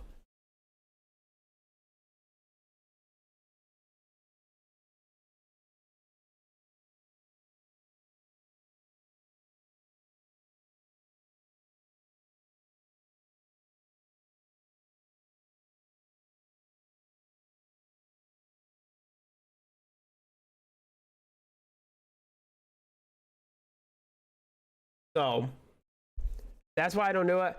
And what's funny though is like, so when I was born, my mom had a cat. The cat name was Fluff, very much older cat. It used to just be my mom and this cat. So like when I came along and everything, the cat had like problems with me. Not because of anything I did, but just because it was like, it was just new, right? It was just like, oh, what? But the cat is very much, Fluff was not a bad cat by any means. Honestly not. It was just like, she was so used to being by herself all day and then just my mom. And I don't think anything's wrong with that. And then when Fluff got sick, we actually got another cat named Tiger, which was my cat. And that was, I shouldn't have to describe Tiger. I mean, it looked like a tiger. And it was a girl, it was a female cat. And then she died. And then it's been years since I've got another cat. Mom and Dad got another cat, but I never got another cat until just a couple months ago, and I got Buddy. So, and Buddy's poor story is that somebody just randomly dropped him off at my grandma's house. Like, my grandma lives in the country. Somebody just drove by, dropped him out of their car and took off.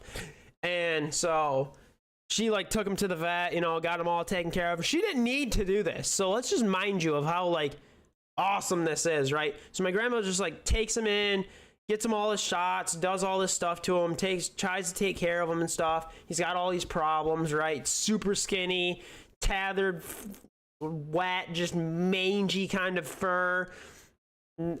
Still has mites. I've took him, he's already cost me $250 and I'm still have mites and I'm still trying to get rid of them.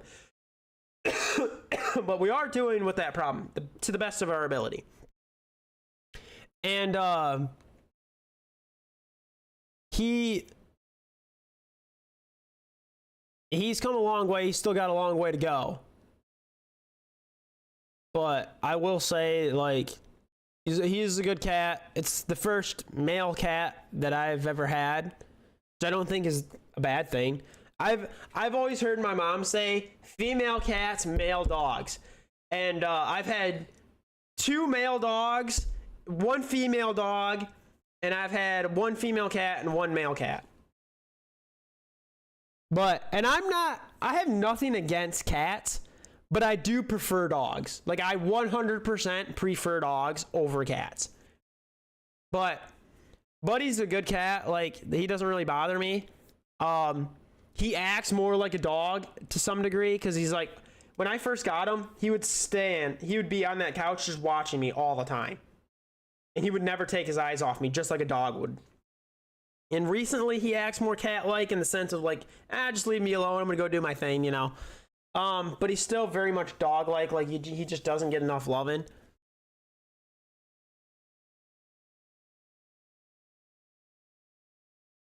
And I'm glad I got him. I'm not glad of how much money he's costing me, though. That's not fun. That's not fun at all. But especially right now with how like broke I am.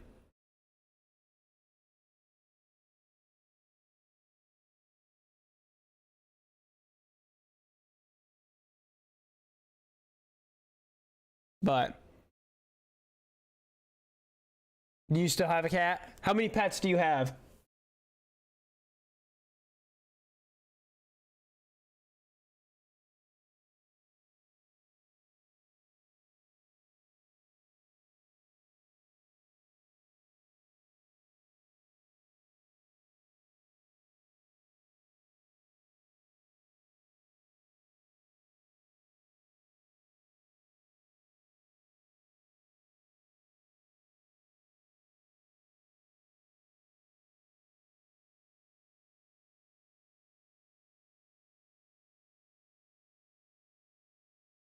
Oh, that's too bad. So you don't have any pets right now?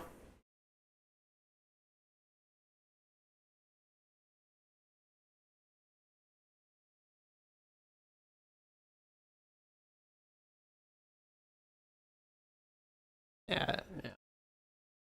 Yeah, having pets is not for everybody. I have a friend right now. I don't know how she does it. She's got a dog. She keeps telling me to. She's like, one of these days, because, okay, so, oh, you do have a dog. What kind of dog do you have? So, like, my dad and I built a dog house, okay? So it's all, like, custom-built dog house. And it's insulated all the way around. It's huge. Like, a big dog could fit in it. I say big dog, but like I don't mean like Great Dane or Busa massive big, but I mean like a decent sized dog could fit in it. And it's got like I put a roof on it. It's got siding on it. Like it's weatherproof. My dog house is a miniature house. It's like a 1-bedroom house. Like it's huge, right? It's nice. And so I still kept it because my dad and I built it together. And I got rid of I had a chocolate lab that I got rid of. I was working a lot of overtime at the time, and I moved to the city, and she was always a country dog, and she couldn't handle the city. And with me working as much as I was, it just wasn't going to work out. I ended up giving her to like a neighbor though, and I seen her like, I don't know, 5-6 months ago. She seemed to be doing good. She still remembered me, which kind of heartbreaking. The fact that like I gave her up. I know it was the right thing for her to have a better life, but from her eyes, I look at it as like, oh, you gave up on me. Does that make sense? Even though I know that she wasn't going to live a happy life with me, not because I was neglecting her. Like, I always made sure that she had a full tummy. I always had fresh water. You know, I let her out when I could, but it was just, I couldn't give her the life that she deserved. I couldn't do it. But she was a great dog. That dog, I tell you what, that dog, and I train every dog the same, but I get to a point, like, I'm hard on dogs, but it works. Like, even my friend, she's like, my dog never listens to me. She's like, one of these days, that dog's going to be at your house. I'm like, bring him over. I don't give a fuck. She doesn't want her dog no more, but she's not giving him up. She's like, one of these days, you're going to come home from work, and he's going to be on the leash. I'm like, all right. She's like, that dog doesn't mind to me, but minds to you. I'm like, because he knows that if he don't fucking pay attention to me, I'm going to whoop his ass. That dog knows it. If he doesn't listen to me, I yell at him. If he doesn't listen to me again, I yell at him louder. If he doesn't listen to me a third time, he's getting it.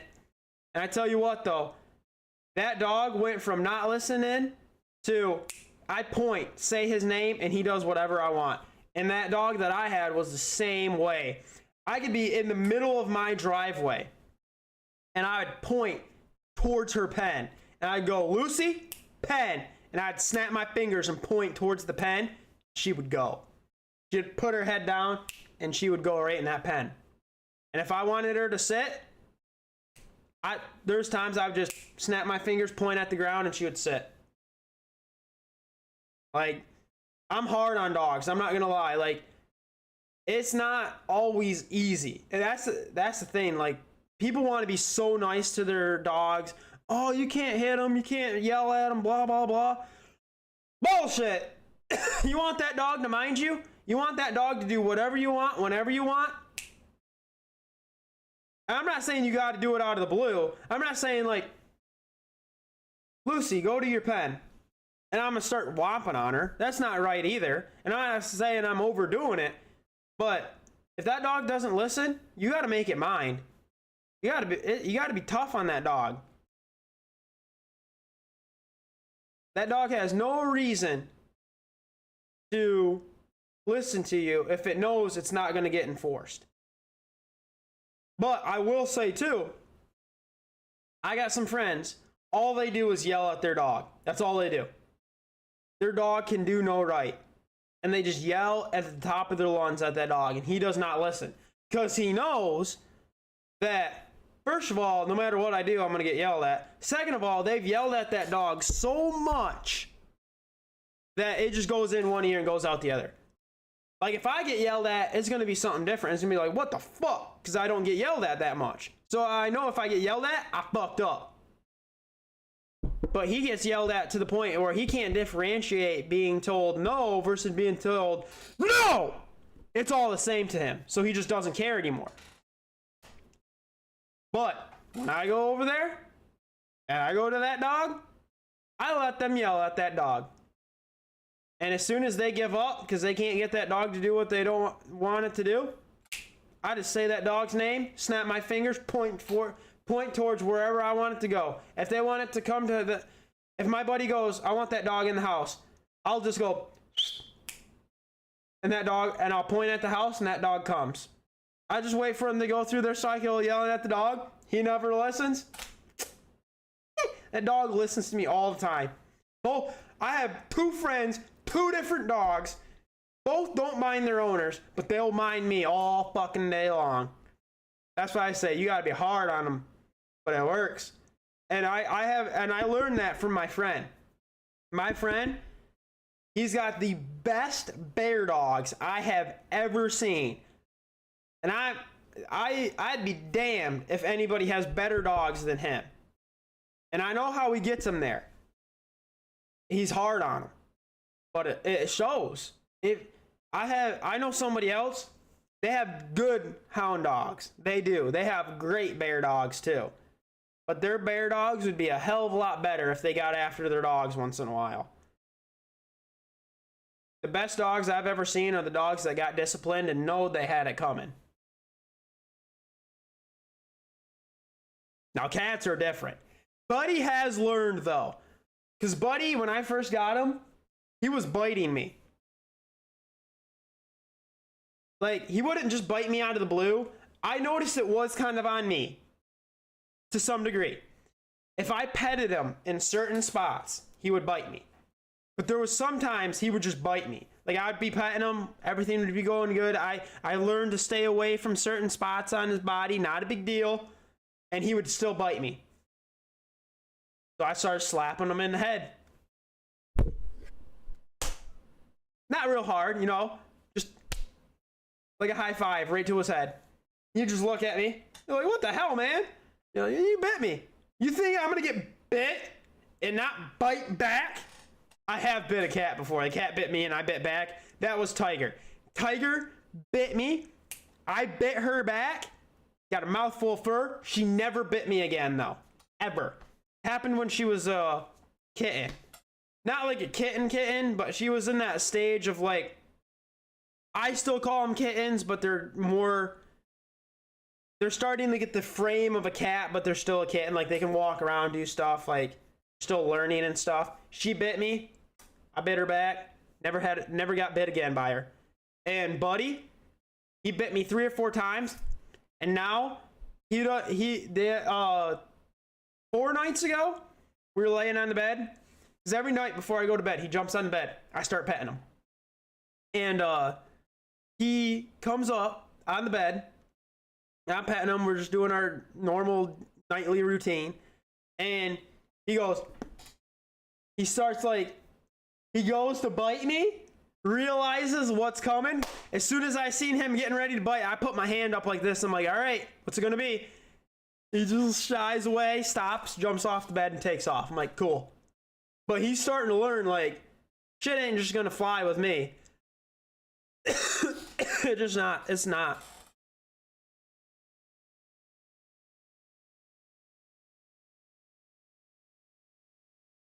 I don't like it. I'm not gonna tolerate it. And I think it's the same with people though too.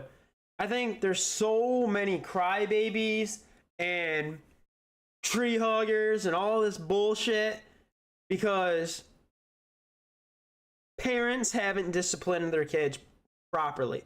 I'm not saying you gotta whack the fuck out of them like it's a new high score in whack-a-mole, but people, animals, things need to get disciplined. Because, like, even in the animal kingdom, haven't you ever seen, like, Nat Geo Wild? Shit. That cub, he'll be like, man, what's over here? And mama comes in, hey, knock it off, Junior. They're like, oh, shit. Mama's pissed. That was not a good idea.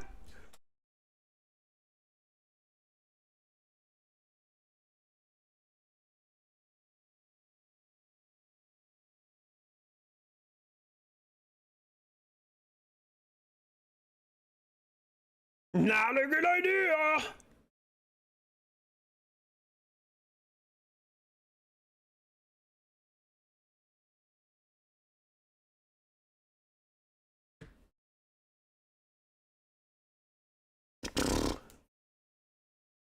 Yeah, I got a friend that's got a dog, 2 cats.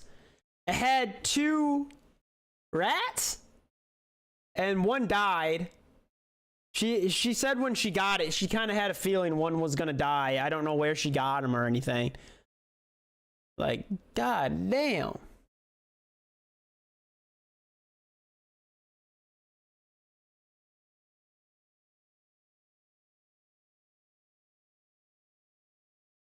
I don't want possums, mice, rats, sparrows, whatever they are.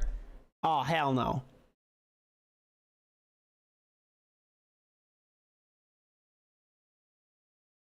Not something I am interested in.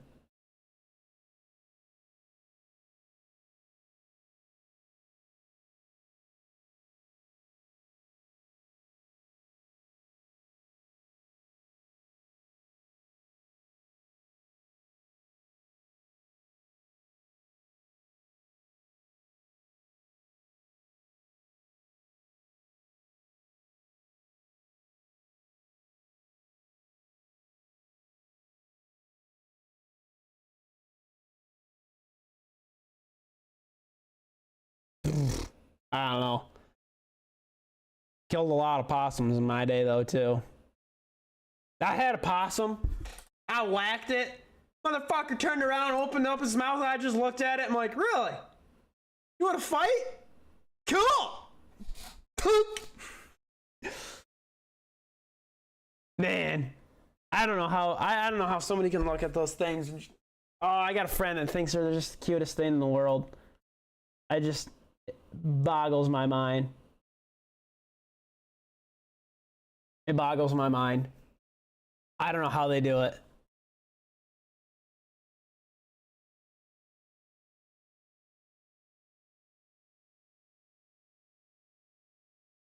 Ugh, this is like nasty creatures. Can't tell me you want rats as a pet. There's no way. Just awkward and weird. Unnecessary.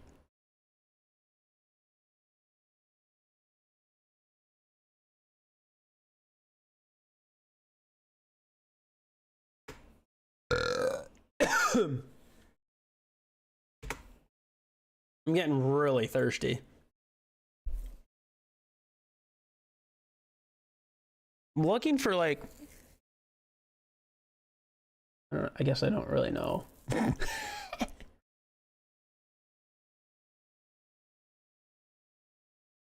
Oh man, my neck feels sore.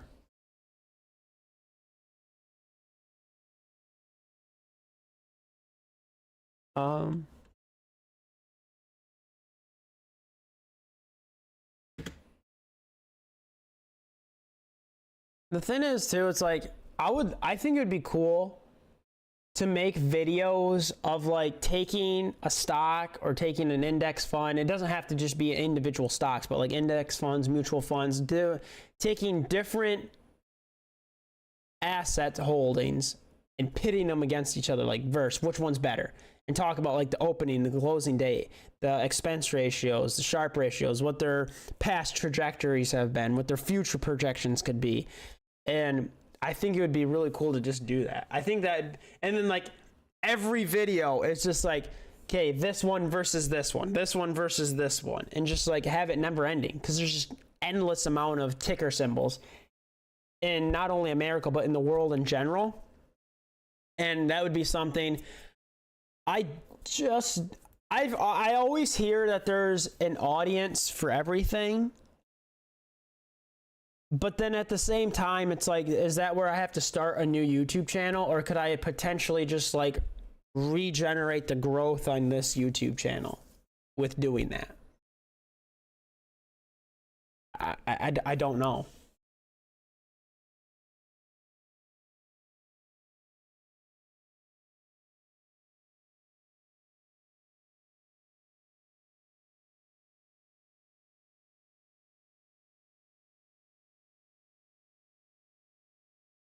I don't know.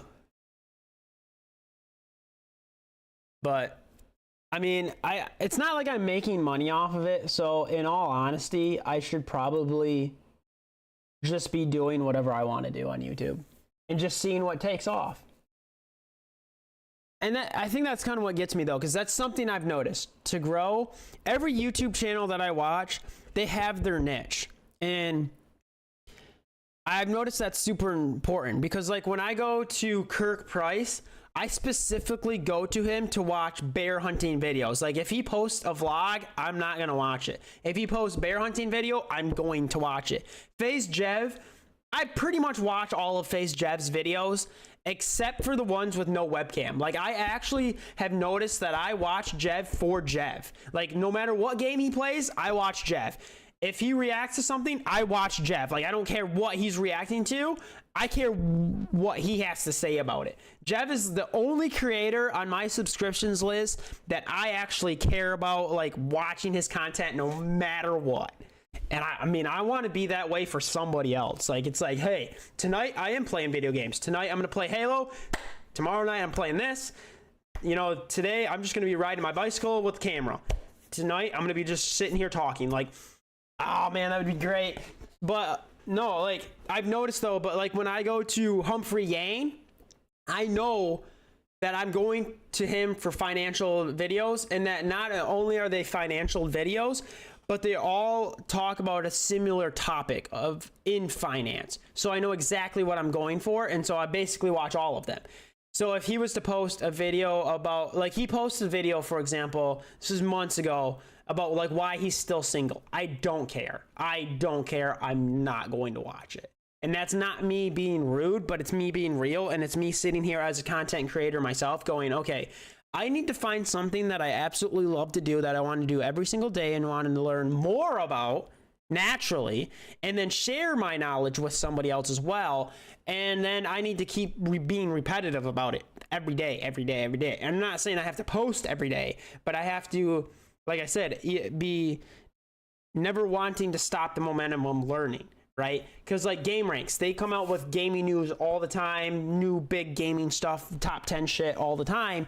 So even if they don't post it on today, it's because they're working on something it didn't get done that day to make a post. And they gotta absolutely love what they're doing. And everything they learn themselves is what they share. So, and that's why I say, like, money to me is probably just something I want to do, and probably has something, and it's like, where this channel has gone has been tremendous. I never thought I was going to get as far as I am right now, but then at the same time, it's like when you come to my channel, you have no idea what you're watching.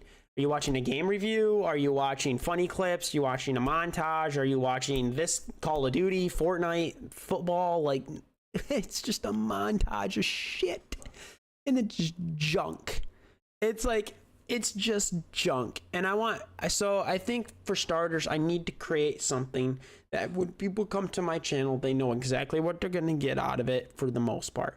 Despite the title, despite the thumbnail, they know when they come to my channel, it's going to be about this every single time. And it's going to be honed in on this every single time. And I think I know what I want it to be, but I don't think I want to accept my fate of realizing like this entire channel is either going to have to be put to sleep and I'm going to have to start anew, or I can continue to build on this channel with my new content and realize like it's going to be very slow for a very long time because most of my subscribers are already dead, but it's the fact that it's going to be never ending of like they're expecting gaming content and more specifically Fortnite content, and I'm going to be switching away from that to financial stuff and being able to help people financially. That's what I want to do.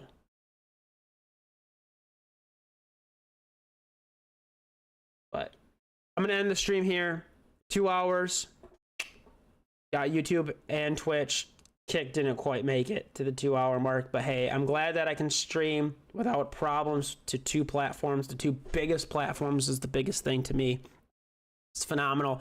I had a great time just chatting. We talked about a lot of different stuff. We talked about pets. We talked about discipline. We talked about money.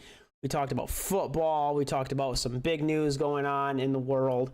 And so we covered a lot of topics in 2 hours. I have fun just chatting with people, and I can't wait to have more chatters in here. Nothing against you, Castro. And thanks for all the follows I had on Kick as well, and the couple chatters I had on Kick as well. It means a lot to me. It really does. Hopefully we can just continue to keep this snowball effect. Like I said, a lot of content might be changing in the future. I'm not making money off it, so it's not like all of a sudden I'm gonna be like, oh my gosh, my video tanked, I'm not gonna make money, blah, blah, blah, blah. It's all a learning curve. Hopefully I can get niche down and get to where I want. And I get it. If I lose viewers, I lose viewers. It's sometimes it can be a short-term loss for a long-term gain, something that I'm going to put the rest on. All right. Peace out.